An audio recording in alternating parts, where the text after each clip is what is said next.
My name is Gary Butterfield. My name is Cole Ross. And welcome to episode 3 of Real Lich Hours, the Baldur's Gate 3 podcast, with art by Jaden Dale and music by Gwen Static. Yeah. I figured I'd roll that in to this part. That I think is good. That is good.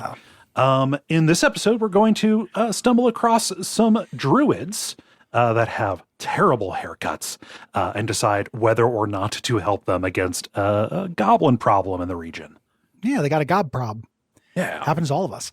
We're going to provide a primer on soul coins in the Arms and Equipment Guide. Mm-hmm. We're going to give a little bit of necessary backstory about the fall of Elturel and why it matters here. Yeah. And then talk about stealing in Sage Advice. Mm-hmm. And finally, find familiar with Timber the Squirrel. Timber. Little reminder, if you have comments, if you'd like a letter or comment to be read in the forum, please comment on the post. Please do.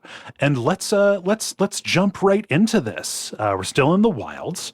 And if we head northeast of where we landed, we're going to walk headfirst into a developing situation. There is a struggle happening at some gates. Yeah. There are goblins. We get a little cutscene here. Mm-hmm. There are humans who are trying to get into this gate when goblins show up. There's a tiefling named Zevlor who's at the top. These are half demon, half people. Not strictly demon half. touched. Demon. Planes touched.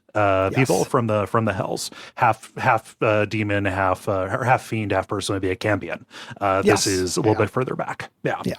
And as this is happening, as they're demanding to be let in, we're getting the, you fool, you led them right to us, but then the goblins show up. Yes. And a guy named Cannon gets fucked. Gets hit with an arrow. Cannon is going down. Straight through the back. And all he was doing was just standing on top of that gate. He was just not equipped. We're 3 episodes into this, and the fuck that guy in particular energy has been incredible. It's happened every episode. And I think it continues basically forever. It's great. It's how they establish the stakes. It literally just happened to me when I was playing it earlier today. Yeah, I love it. This is establishing tensions in this community. Mm-hmm. They're humans, they're tieflings trying to get in. They don't necessarily get along. And largely, this is an introduction to another NPC. Yeah, Will, who comes rushing in and declares himself as the Blade of the Frontiers. He's got himself a title and everything, and he wants you to know it. Yeah. He has a potential companion. We can recruit him inside. He's going to help out with this fight. Mm-hmm.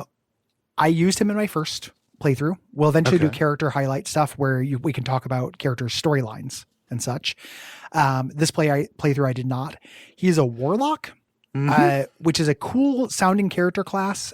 The tension between it being a fighter and then a caster that mostly shoots magic missiles, has Eldritch Blast like a bolt, didn't fit into my party in either playthrough. I just changed him into a wizard in my first playthrough.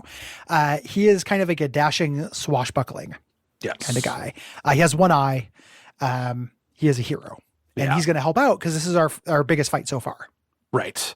And it's a really interesting one. I dig this. So it's not just the goblins, but goblins tend to roll with wargs. So these wolf monster kind of folks. We got a couple of hobgoblins in here, bugbears specifically. Yeah. Yes, yeah. And it's a pretty full mix up.